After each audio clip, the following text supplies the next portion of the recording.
ओम श्री परमात्मने नमः। श्री रामचरितमानस अध्याय बालकांड। आगे गुरु वशिष्ठ जी के पास बुलवाया गया। वे ब्राह्मणों को साथ लिए राजद्वार पर आए। उन्होंने जाकर अनुपम बालक को देखा, जो रूप की राशि है और जिसके गुण कहने से समाप्त नहीं होते। फिर राजा ने नादी मुख श्राद्ध करके सब जात कर्म संस्कार आदि किए और ब्राह्मणों को सोना, गौ, वस्त्र और मणियों का दान दिया। ध्वजा, पताका और तोरणों से नगर छा गया। जिस प्रकार से वह सजाया गया उसका तो वर्णन ही नहीं हो सकता। आकाश से फूलों की वर्षा हो रही है। सब लोग ब्रह्मानंद में मग्न हैं। स्त्रियां झुंड की झुंड मिलकर चलीं। स्वाभाविक श्रृंगार किए ही वे उठ दौड़ीं। सोने का कलश लेकर और थालों में मंगल द्रव्य भरकर गाती हुई राजद्वार में प्रवेश करती हैं। वे आरती करके निछावर करती हैं और बार बार बच्चे के चरणों पर गिरती हैं। मागध, सूत, बंदी जन और गवों के रघुकुल के स्वामी के पवित्र गुणों का गान करते हैं। राजा ने सब किसी को भरपूर दान दिया। जिसने पाया उसने भी नहीं रखा, लुटा दिया। नगर की सभी गलियों के बीच बीच में कस्तूरी, चंदन और केसर की कीच मच गई। घर घर मंगलमय बधावा बजने लगा, क्योंकि शोभा के मूल भगवान प्रकट हुए हैं। नगर के स्त्री पुरुषों के झुंड जहाँ तहाँ आनंद मग्न हो रहे हैं। कैकेयी और सुमित्रा, इन दोनों ने भी सुंदर पुत्रों को जन्म दिया। उस सुख, संपत्ति, समय और समाज का वर्णन सरस्वती और सर्पों के राजा शेष जी भी नहीं कर सकते। अवधपुरी इस प्रकार सुशोभित हो रही है, मानो रात्रि प्रभु से मिलने आई हो, और सूर्य को देखकर मानो मन में संकुचा गई हो। परंतु फिर भी मन में विचार कर वह मानो संध्या बनकर रह गई हो। अगर की धूप का बहुत सा धुआं मानो संध्या का अंधकार है, और जो अबीर उड़ रहा है वह उसकी ललाई है। महलों में जो मणियों के समूह है वे मानो तारागण है। राजमहल का जो कलश है वही मानो श्रेष्ठ चंद्रमा है। राजभवन में जो अति कोमल वाणी से वेद ध्वनि हो रही है वही मानो समय से समय अनुकूल सनी हुई पक्षियों की चहचहाहट है। यह कौतुक देखकर सूर्य भी अपनी चाल भूल गए। एक महीना उन्होंने जाता हुआ ना जाना, अर्थात उन्हें एक महीना वहाँ बीत गया। महीने भर का दिन हो गया। इस रहस्य को कोई नहीं जानता। सूर्य अपने रथ सहित वहीं रुक गए। फिर रात किस तरह होती, यह रहस्य किसी ने नहीं जाना। सूर्यदेव भगवान श्री राम जी का गुणगान करते हुए चले। यह महोत्सव देखकर देवता, मुनि और नाग अपने भाग्य की सराहना करते हुए अपने अपने घर चले। हे पार्वती, तुम्हारी बुद्धि श्री राम जी के चरणों में बहुत दृढ़ है, इसीलिए मैं और भी अपनी एक चोरी छुपाओ की बात कहता हूँ। सुनो, काक भुसुंडी और मैं दोनों वहाँ साथ साथ थे, परंतु मनुष्य रूप में होने के कारण हमें कोई जान न सका। परम आनंद और प्रेम के सुख में फूले हुए हम दोनों मग्न मन से मस्त हुए गलियों में तन मन की सुधि भूले हुए फिरते थे।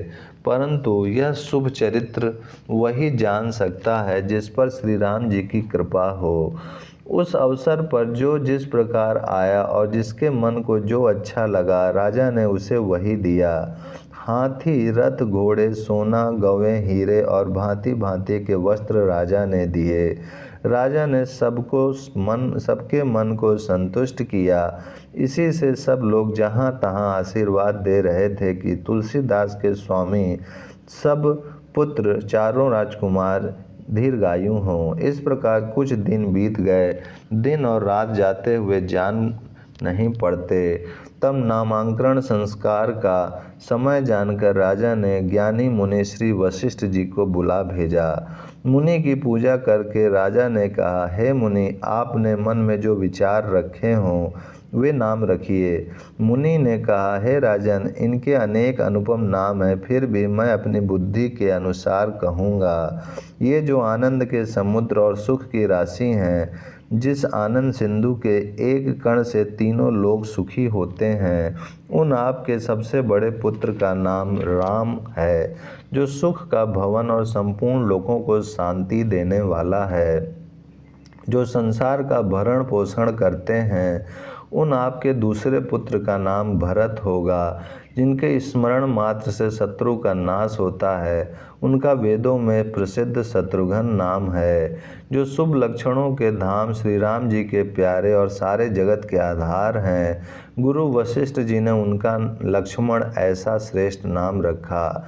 गुरु जी ने हृदय में विचार कर ये नाम रखे और कहा, हे राजन, तुम्हारे चारों पुत्र वेद के तत्व साक्षात परात्पर भगवान हैं, जो मुनियों के धन, भक्तों के सर्वस्व और शिव जी के प्राण हैं। उन्होंने इस समय तुम लोगों के प्रेम वश बाल लीला के रस में सुख माना है।